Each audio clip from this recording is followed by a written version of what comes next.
কয়রামুদ্দিনাবাদ সরকারি মডেল মাধ্যমিক বিদ্যালয়ের পক্ষ থেকে অনলাইন ক্লাসে তোমাদের সকলকে স্বাগতম জানাচ্ছি। আমি মোহাম্মদ জিয়াউর রহমান, সহকারী শিক্ষক গণিত। আমরা আজকে বৃত্তের উপপাদ্য 23 এবং 24 দুইটা উপপাদ্য দেখব। উপপাদ্য 23 নম্বর হচ্ছে, বৃত্তে অন্তর্লিখিত চতুর্ভুজের দুই বিপরীত কোণের সমষ্টি দুই সমকোণ সঙ্গত কারণে আমরা প্রথমে বৃত্তটা আঁকব। বৃত্তের অন্তর্লিখিত চতুর্ভুজ অর্থাৎ বৃত্তের মধ্যে একটা চতুর্ভুজ হবে, তার দুই বিপরীত কোণের সমষ্টি হবে দুই সমকোণ। তাহলে আমরা বৃত্তের অভ্যন্তরে একটা চতুর্ভুজ আঁকি, এ বি সি ডি, কেন্দ্র ও। এখন বিশেষ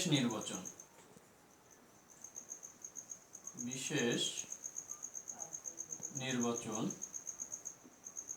মনে করি ও কেন্দ্র বিশিষ্ট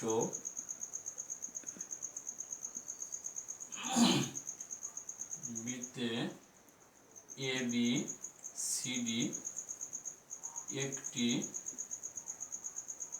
অন্তর্লিখিত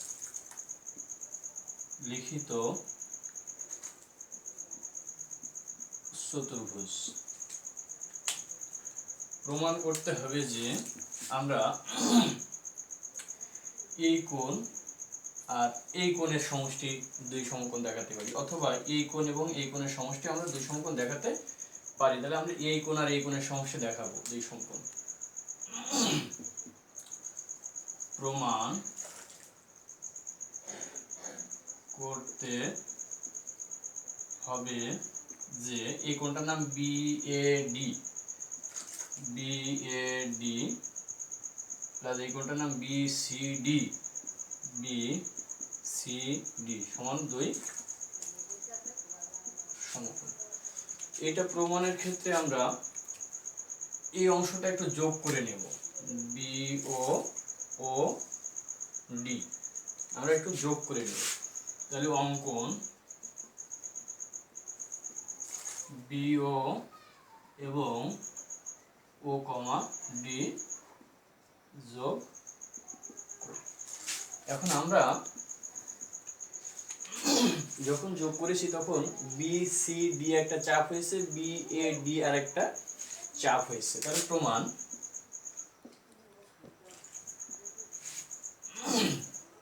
আমরা জানি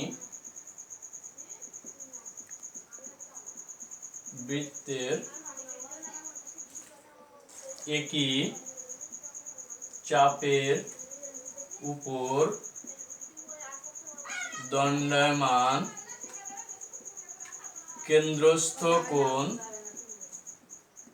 বৃত্তস্থ কোণের দ্বিগুণ। অর্থাৎ কেন্দ্রস্থ কোণটা হবে বৃত্তস্থ কোণের দ্বিগুণ। তাহলে আমরা দুইটা চাপ পেয়েছি, বি সি ডি আর বি এ ডি। তাহলে একই চাপ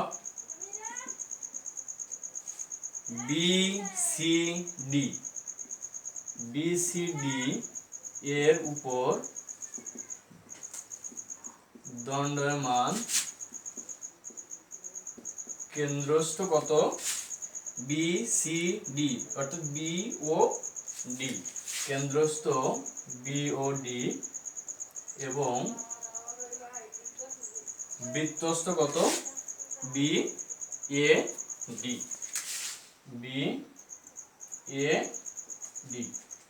অতএব বিওডি সমান টু বি এ ডি। এটাকে আমরা একটা সমীকরণ দিতে পারি। দ্বিতীয় ক্ষেত্রে আমরা বি এ ডি চাপ নিতে পারি, আবার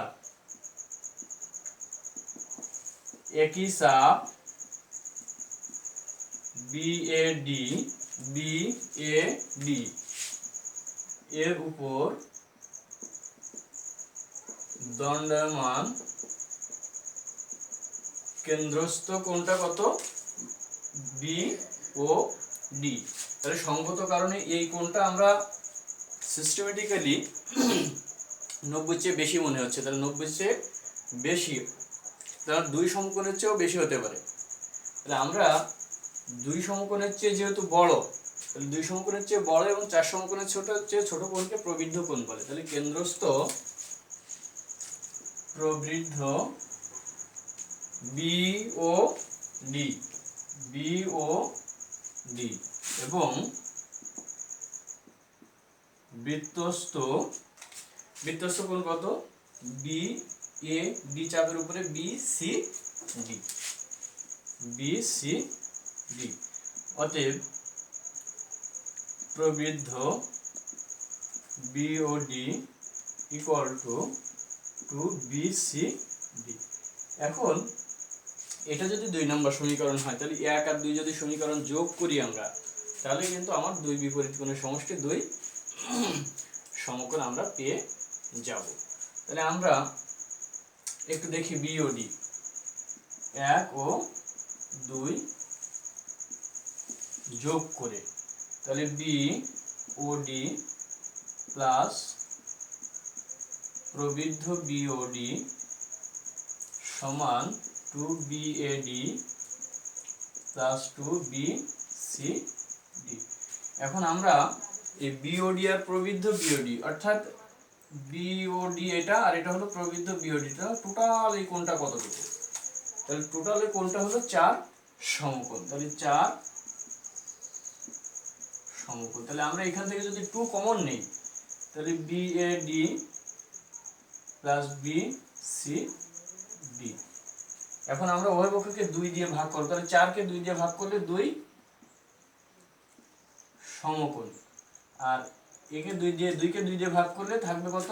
BAD প্লাস BCD। উভয়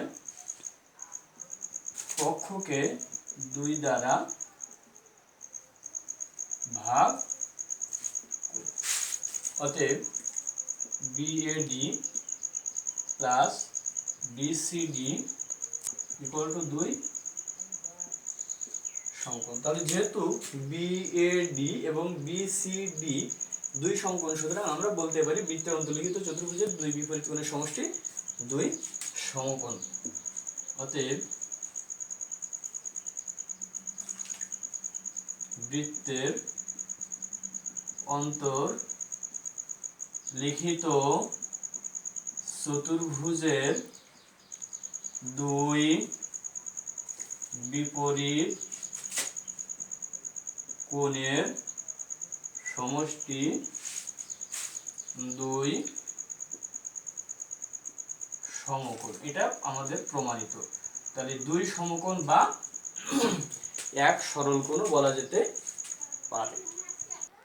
সুপ্রিয় শিক্ষার্থী, আমাদের পরবর্তী উপপাদ্য 24 দেখা যাচ্ছে চতুর্ভুজের দুই বিপরীত কোণ সম্পূরক হলে বিন্দু 4টি সমবৃত্ত, অর্থাৎ বিন্দু 4টি একই বৃত্তের উপরে অবস্থিত হবে। তাহলে আমরা যে কোনো একটা চতুর্ভুজকে এভাবে নিতে পারি, যেমন এ বি সি ডি। এই চতুর্ভুজের এই কোণ আর এই কোণ আমার সম্পূরক। যদি সম্পূরক হয় তাহলে এ বি সি ডি বিন্দু 4টি সমবৃত্ত, এটা আমাকে দেখাতে হবে। তাহলে আমরা বিশেষ নির্বাচনটা আগে লিখি। বিশেষ নির্বাচন মনে করি এ বি সি ডি চতুর্ভুজের এ বি সি কোণ প্লাস এ ডি সি কোণ সম্পূরক, অর্থাৎ 2 সমকোণ। এবার প্রমাণ করতে হবে যে এ বি সি ডি বিন্দু 4টি সমবৃত্ত। একটু অঙ্কন লিখব। এবার একটু অঙ্কন। আমরা এখান থেকে এমন যদি একটা বৃত্ত আঁকি, যেমন হ্যাঁ, এটা একটা বৃত্ত হতে পারে। তাহলে বৃত্তটি এ বি সি বিন্দুকে স্পর্শ করছে আর এডি কে ই বিন্দুতে ছেদ করেছে। তাহলে আমরা লিখি, যেহেতু এ বি সি বিন্দুত্রয় সমরেখ নয়। সুতরাং এ বি সি বিন্দুত্রয় দ্বারা কেবল মাত্র একটি বৃত্ত আঁকা যাবে যা এডি কে ই বিন্দুতে সেট করে, যা এডি কে ই বিন্দুতে সেট করে। এখন সি কমা ই যোগ করি, সি কমা ই যোগ। এখন আমরা প্রমাণ দেখব। যেহেতু আমরা আগেই বলেছি যে এই কোণ আর এই কোণ চতুর্ভুজের দুই বিপরীত কোণ সম্পর্ক, অর্থাৎ এই কোণ আর এই কোণ 180। তাহলে এই কোণটার নাম কি?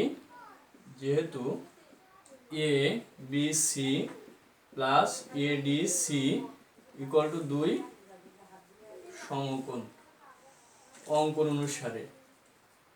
অনুসারে আবার এ বি সি ই একটা বৃত্তের অন্তর্লিখিত চতুর্ভুজ। তাহলে আমরা একটু আগে দেখেছি বৃত্তের অন্তর্লিখিত চতুর্ভুজের দুই বিপরীত কোণের সমষ্টি কত? 2 সমকোণ। তাহলে এই কোণ আর এই কোণ মিলে আবার কি হতে পারে?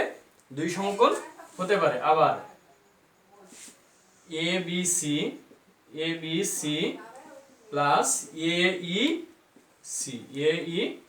সি ইকুয়াল কত? 2 সমকোণ। কারণ বৃত্তের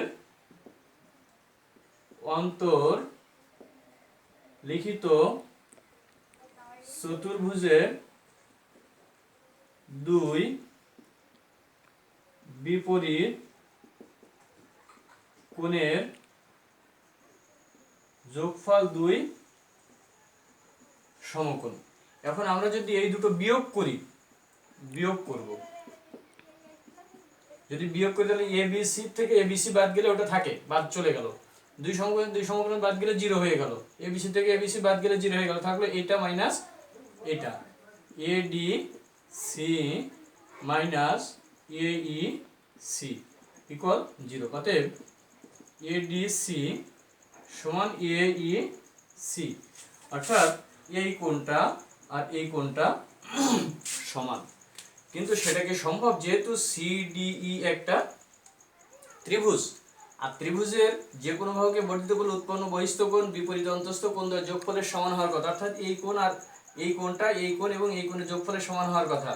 অর্থাৎ এই কোণটা এই কোণের চেয়ে বড় হবে অথবা এই কোণের চেয়ে বড় হবে, কিন্তু এখানে কিন্তু সেটা হয়নি। এই কোণটা আর এই কোণটা কি হয়েছে? সমান হয়েছে, কিন্তু তা সম্ভব নয়। কারণ ত্রিভুজ সিডিই এর বহিস্থ কোণটার নাম কি? এ ই সি। এই কোণটা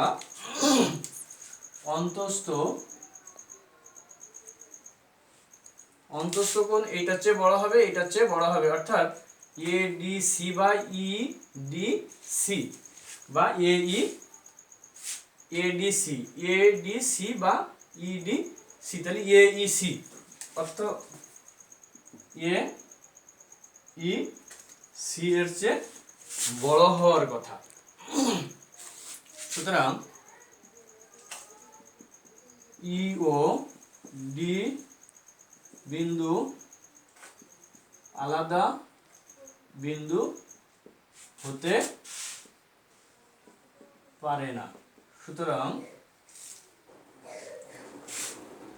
ডি বিন্দু অবশ্যই ই বিন্দুর সাথে ই বিন্দুর উপর সমাপতিত, অর্থাৎ ই বিন্দুর সাথে মিলে যাবে, সমাপতিত হবে। তাহলে ডি আর ই বিন্দু যদি একই হয় তাহলে এই বিন্দুটা এখানে, তাহলে আমরা এ বি সি ডি বিন্দু চারটি সমমিত বলতে পারি। অতএব এ বি সি ডি